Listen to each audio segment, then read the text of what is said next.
Good afternoon students. आज हम class 10 के साइंस के चैप्टर मोशन यानी गति के विषय में पढ़ेंगे। ठीक है, अब देखिए हम इस चैप्टर में क्या क्या पढ़ने वाले हैं। गति, सापेक्ष गति, भौतिक राशियां, दूरी, विस्थापन, चाल, वेग, त्वरण, ग्राफीय निरूपण। हमें गति का ग्राफीय निरूपण बताना है किस तरीके से होता है। उसके बाद गति के समीकरण। ठीक है, ये हम सारी चीजें किसमें पढ़ने वाले हैं, मोशन चैप्टर में कवर करने वाले हैं। तो आइए पहले हम बात करते हैं गति की।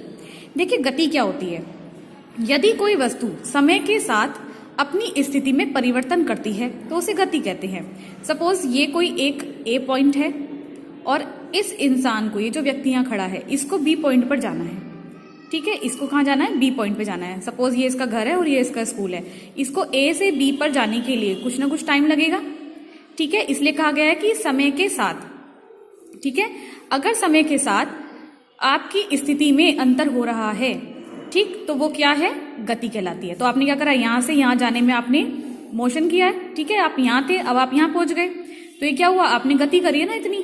ठीक है, अब देखिए, अब ये जो डेफिनेशन लिखी है इसमें कुछ मतलब कुछ अधूरापन है ना। देखिए क्या अधूरापन है।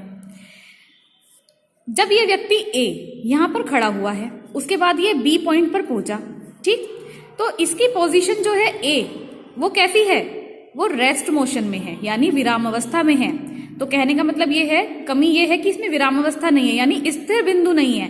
कि जब हम अपने स्थिर बिंदु से समय के सापेक्ष अंतिम बिंदु पर पहुंचते हैं, ठीक है, या स्थिर बिंदु से समय के सापेक्ष हमारी स्थिति में परिवर्तन होता है, उसे गति कहते हैं। ठीक है, तो यदि कोई वस्तु किसी स्थिर बिंदु के सापेक्ष गति करती है तो वो क्या है, गति अवस्था में है। तो ये होती है गति। क्लियर हो गया। जैसे आपने देखा होगा कि आपने रोड वगैरह पे देखा होगा कि कार वगैरह चलती हैं, बसेस चलती हैं, तो वो क्या करती हैं, पहले रुकती हैं, बस स्टॉप से चलती हैं, फिर उसके बाद मोशन करती हैं बीच बीच में, मतलब रुकती भी जाती है ना बस स्टॉप पे। तो पहले वो विराम अवस्था में होती है। ठीक है, विराम अवस्था में होती है, उसके बाद गति करती हैं और टाइम के सापेक्ष। क्लियर है। अगर आपको मेरठ से दिल्ली जाना है तो पहले आप विराम अवस्था में थे। ऐसा थोड़ी है कि विराम अवस्था से आपको कोई उठा के ले गया, नहीं, आपको मोशन खुद करना पड़ेगा, यानी अपनी स्थिति में परिवर्तन आपको खुद करना पड़ेगा। ठीक है, तो स्थिति में परिवर्तन, विराम अवस्था से जब स्थिति में परिवर्तन समय के सापेक्ष होता है तो उसे गति कहते हैं। अब बात आती है भौतिक राशियों की। ठीक, भौतिक राशियां क्या होती हैं। देखिए भौतिक राशियां हमारी दो तरीके की होती हैं, अदिश और सदिश। वो मैं आपको बताऊंगी अभी कि कौन कौन सी अदिश और सदिश होती हैं। तो पहले हम बात करते हैं भौतिक राशियां। वे राशियां जिनको मापा या तोला जा सकता है, यानी जिसको हम मेजर कर सकते हैं, वो क्या होती हैं, हमारी भौतिक राशियां कहलाती हैं। जैसे कि द्रव्यमान, बल, दाब, लंबाई, आयतन, ये सब क्या है, हमारी भौतिक राशियों के उदाहरण हैं। अब देखिए भौतिक राशियां होती हैं दो तरीके की, टू टाइप्स की होती हैं। फर्स्ट होती है अदिश, अदिश को बोलते हैं स्केलर, और दूसरी होती है सदिश, सदिश को बोलते हैं वेक्टर। तो पहले हम पढ़ेंगे स्केलर को। ठीक है, देखिए हमें अदिश राशि में पढ़ने के लिए हमें क्या चाहिए, दो चीज चाहिए। एक तो चाहिए हमें परिमाण और दूसरा चाहिए क्या, इकाई। इसमें परिमाण और इकाई दोनों होती है। जैसा कि इसके नाम से पता लग रहा है अदिश, इसमें दिशा की आवश्यकता नहीं होती, इसमें दिशा नहीं होती है, इसमें परिमाण और इकाई होती है बस। अब देखिए अगर आपको 2 किलो आम लाने के लिए बोल दिया, 2 किलो आम, तो ये जो 2 है, ये 2 तो क्या हो गया, परिमाण। ठीक है, और ये जो किलो है, ये किलो हो गई इसकी इकाई। ठीक, इसी तरीके से अगर हमें 2 किलोमीटर की दूरी तय करनी है तो 3 क्या हो गया, परिमाण, और किलोमीटर क्या हो गई, इसकी इकाई।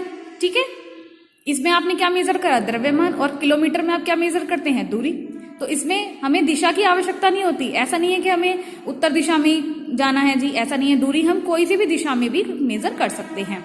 सेकंड आता है अब वेक्टर, सदिश राशि यानी वेक्टर जिसे कहते हैं। ठीक है, अब देखिए इसमें क्या क्या चाहिए, इसमें परिमाण चाहिए, इकाई चाहिए और प्लस दिशा भी चाहिए इसमें हमें। ठीक है, इसमें दिशा भी होती है, जैसे कि नाम से पता चल रहा है सदिश, दिशा के साथ। देखिए इसमें क्या होता है, इसमें हमारी जो एग्जाम्पल आते हैं सदिश के, पहला नंबर है विस्थापन का। देखिए विस्थापन का क्या मतलब होता है, जैसे 5 किलोमीटर हम कहाँ चले, उत्तर दिशा की ओर चले, हमें विस्थापन बताना पड़ेगा हमने किस दिशा में विस्थापन किया है। ठीक है, तो ये हो गया 5 परिमाण, किलोमीटर क्या हो गया, इकाई, और हम दिशा भी बता रहे हैं कि उत्तर में करा है, मैंने एग्जाम्पल के तौर पे लिया है। आप कोई सी भी दिशा में लिख सकते हैं, ठीक है। उसके बाद आता है सेकंड नंबर पे बल।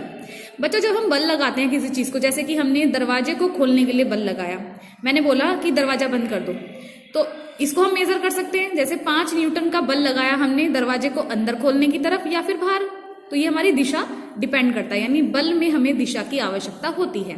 अगर हम किसी को धक्का देंगे तो हमें पता लगेगा कि हमने इसको इस दिशा में धक्का दिया है, ठीक है। अब दाब की भी दिशा होती है बेटा, ठीक है, कि दाब ऊपर की ओर लग रहा है या नीचे की ओर लग रहा है, ये भी क्या है, दाब डिपेंड करता है हमारी दिशा पर, ठीक है। तो ये हमारी थी सदिश राशियां। नेक्स्ट वीडियो में हम आगे का कवर करेंगे, ठीक है। Thank you.